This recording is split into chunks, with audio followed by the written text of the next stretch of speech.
Throughout the history of Han Chinese rule in China, there was one tribe that once subjugated the Han people and went on to dominate vast China. They are the Manchu, a nomadic people who made a significant mark in history during their 2 centuries of rule over China. From the lush steppes of Northeast Asia, the Manchu, with their extraordinary nomadic resilience and exceptional military leadership, rose to power and established the Qing dynasty, ushering in a new chapter in Chinese history. Let's explore the 15 strangest facts about the Manchu. Number 15. Borrowing wives for money. The practice of borrowing wives for money was a bizarre custom that existed in some Manchu tribes during the Qing dynasty in China. This custom allowed a man to borrow another man's wife for a specified period to bear children. This borrowing procedure was briefly described as follows. Through matchmaking, a man who wanted to borrow a wife would, after finding a suitable woman, negotiate with the lender, who would set a price. If the borrower agreed, a contract would be signed. The borrowing wife's contract specified the borrowing period, the rental fee, and most importantly, that the borrowed wife must be capable of bearing a son for the borrower. According to some researchers, this form of borrowing wives was actually a means for poor men who could not afford a proper wedding or additional concubines to fulfill their need to have a male heir. The rental fee for borrowing a wife was determined based on the woman's physical condition, typically considering age, appearance, and the duration of cohabitation. Once the contract ended, usually after 3 to 5 years, the woman would be returned and was not allowed to see her child. The practice of borrowing wives was fundamentally inhumane and unethical. Consequently, when the Qing court discovered it, they issued a ban on wife renting. However, enforcement was lax, and punishment only occurred when a borrowing wives contract was found without evidence. The law was often overlooked by authorities. This custom led to numerous negative social impacts for the Manchu. It reduced women to mere commodities, deprived them of their voice in marriage, and subjected them to significant injustices. Under the influence of Han culture and progressive ideas, this custom gradually disappeared in the early 20th century. Nevertheless, it left a lasting mark on Manchu history and culture. What are your thoughts on this custom? Leave your comments below. Number 14. Manchu women could ride horses and shoot arrows. Unlike the traditionally demure and reserved image of Han Chinese women, Manchu women were renowned for their excellent horse riding and archery skills. These extraordinary abilities stemmed from their nomadic lifestyle and unique culture, making them formidable warriors on the battlefield and strong figures in society. From a young age, Manchu children, regardless of gender, were trained in horse riding and archery. Horses were indispensable companions used for transportation, hunting and combat. Riding skills allowed them to navigate the vast steppes with ease, while archery enabled them to protect themselves and their families from enemies and wild animals. These skills provided Manchu women with many advantages. They could participate in hunting activities, supplying food and clothing for their families. In times of war, they could fight alongside men, contributing to collective victories. These skills also fostered their confidence and independence, reducing their reliance on men. The image of Manchu women riding horses and shooting arrows became a symbol of strength and the free spirit of the Manchu people. They broke traditional gender roles, asserting their place in society. These exceptional skills also helped preserve the unique culture and identity of the Manchu people. Today, although no longer living on the steppes like their ancestors, Manchu women still uphold the traditions of horse riding and archery. These skills are passed down through generations, becoming a source of pride and a valuable cultural heritage. Number 13. Prohibition of foot binding. From the time of the Southern Song dynasty, foot binding became a custom for women, with the belief that small feet made women graceful and beautiful. As a result, Han Chinese women practiced foot binding from a young age to prevent their feet from growing. This practice continued into the Qing dynasty. During the Qing rule, Manchu women did not have to endure the painful and crippling custom of foot binding, reflecting the distinct cultures and values of the two peoples. Foot binding originated in feudal China from the misguided belief that small feet made women more elegant and attractive. However, it caused severe health issues, making it difficult for women to walk and work, and even leading to disability. In contrast, the Manchu valued strength, health, and freedom for women. They believed that feet were essential for women's mobility, work, and social activities. Foot binding would hinder their abilities and make them dependent. Therefore, Manchu women were raised to develop naturally, maintaining their health and participating in physical activities like horse riding, archery, and labor. They moved freely and were not constrained by harsh customs. Later, Empress Dowager Xiangti of the Qing dynasty issued an order banning foot binding, declaring that women who practiced it and dared to enter the palace would be executed. In the second year of the Shunji Emperor's reign, a strict decree was issued prohibiting foot binding. In the first year of the Kangxi Emperor's reign, a severe order was enforced. Offenders would have their parents beaten with 40 lashes or exiled for 10 years. The prohibition of foot binding for Manchu women brought numerous benefits. They could participate in economic activities, support their families, and contribute to society.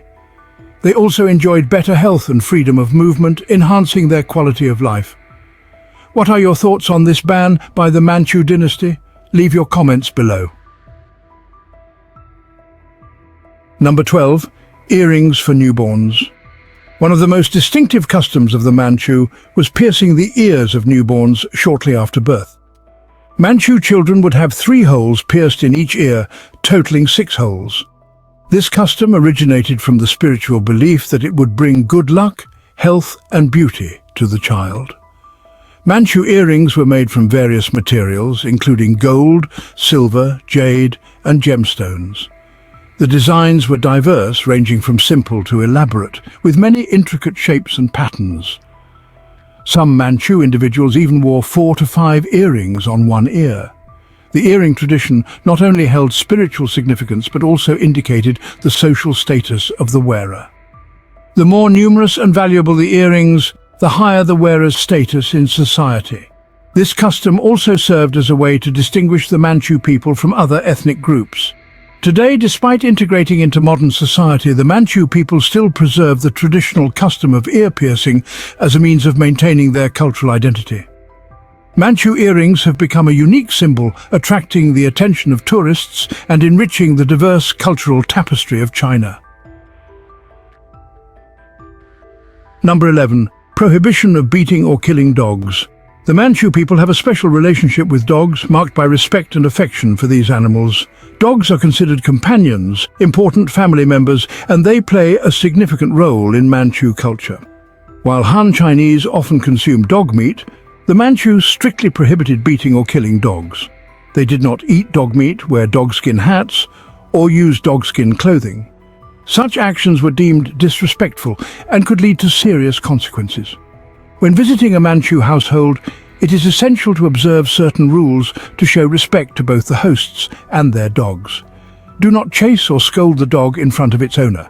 Never speak ill of dogs, as the Manchu host might take it as an insult and ask you to leave immediately. In addition, the Manchu people have a profound connection with nature. They value environmental protection and live in harmony with the natural world. Reckless hunting and deforestation are taboo. Magpies and crows are considered sacred birds that bring good luck, and thus hunting them is also prohibited. Number 10. Prohibition of sitting in the West. Manchu culture, with its long history and rich traditions, is imbued with the unique identity of the Manchu people. However, alongside its positive cultural values, there existed certain customs and notions that reflected class distinctions and gender roles. There was a time when the Manchu regarded the West as superior. During this period, Manchu society had a clear class hierarchy, with the nobility holding the highest positions. This hierarchy was reflected in the strict seating arrangements within homes, especially around the kang, a traditional heated platform.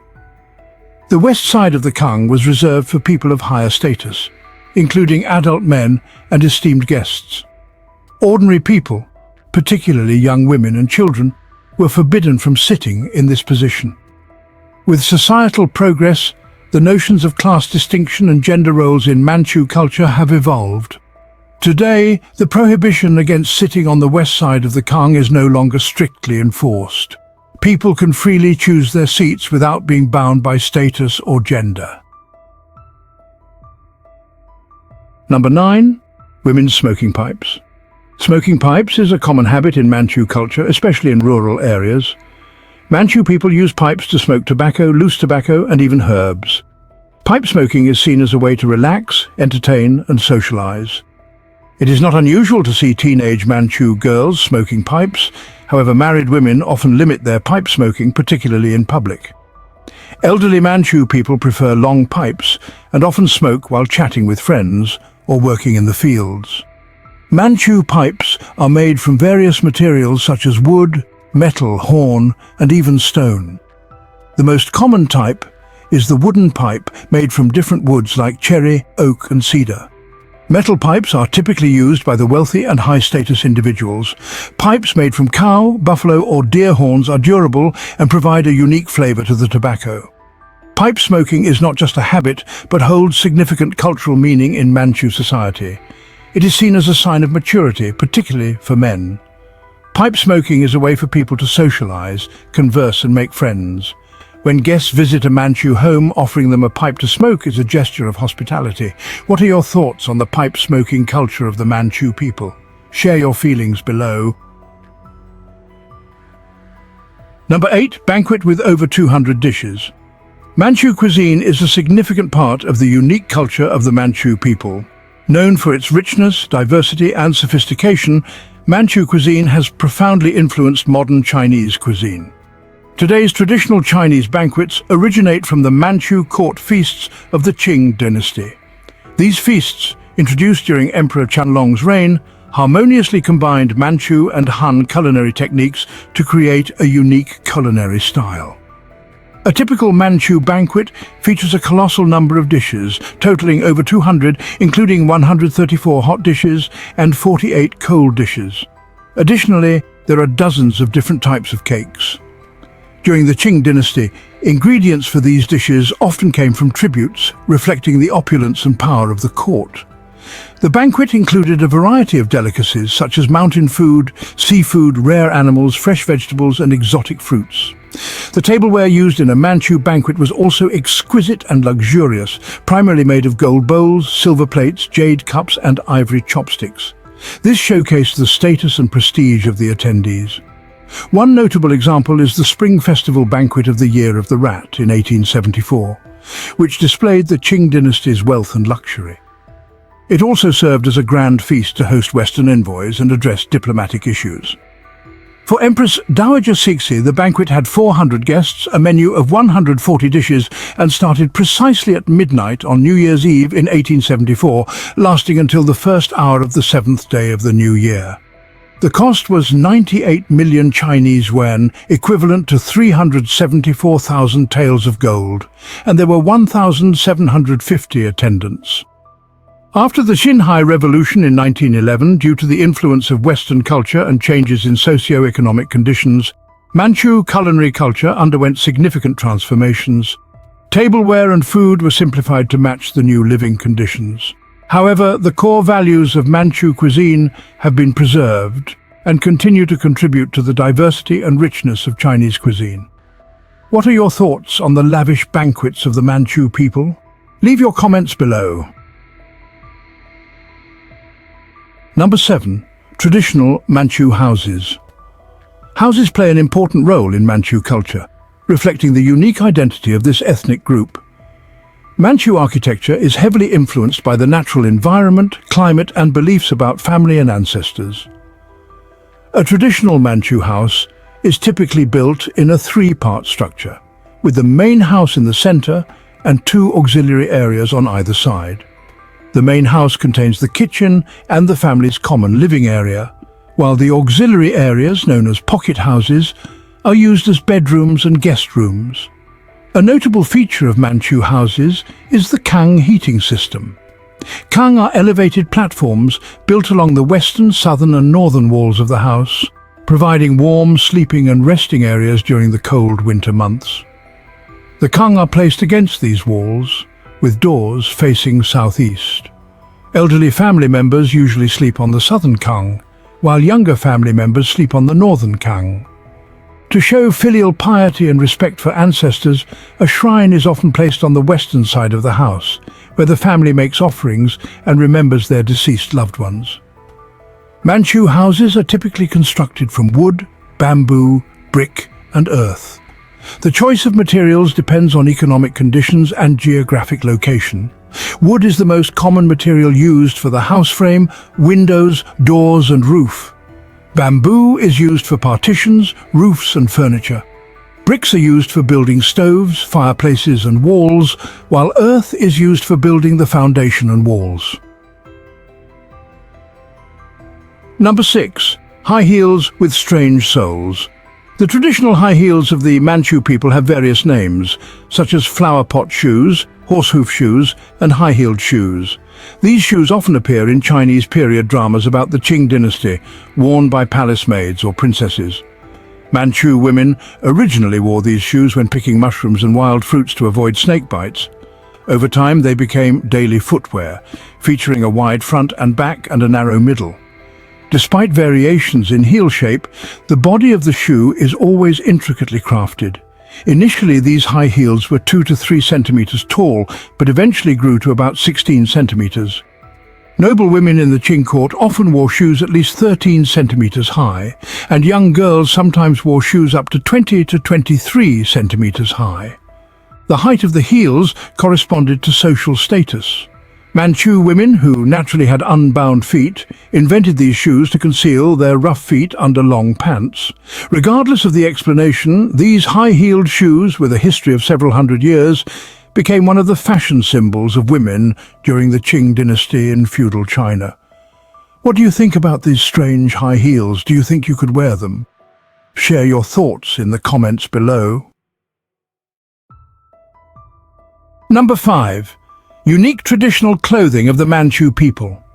Manchu clothing is a unique cultural symbol, rich in historical significance and distinctive identity. Unlike traditional Han clothing, Manchu attire has unique characteristics reflected in its design, colors and intricate patterns. Manchu clothing is typically loose and comfortable, suitable for a nomadic lifestyle and horseback riding. Men's robes are slit on both sides with round collars and long sleeves. Women's robes have high collars, narrow sleeves, and are often embroidered with elaborate patterns. Pants are wide and tapered at the ankles. The colors of Manchu clothing are usually bright and vibrant, reflecting the optimistic and free-spirited nature of the people. Yellow is the most favored color, symbolizing royal power and good fortune. Red represents strength and joy, while green, blue, purple and pink are commonly used. The patterns on Manchu clothing have rich symbolic meaning, featuring motifs such as dragons, phoenixes, floral designs, animal imagery, and geometric patterns. These patterns indicate social status, religious beliefs, and the aspirations of the Manchu people.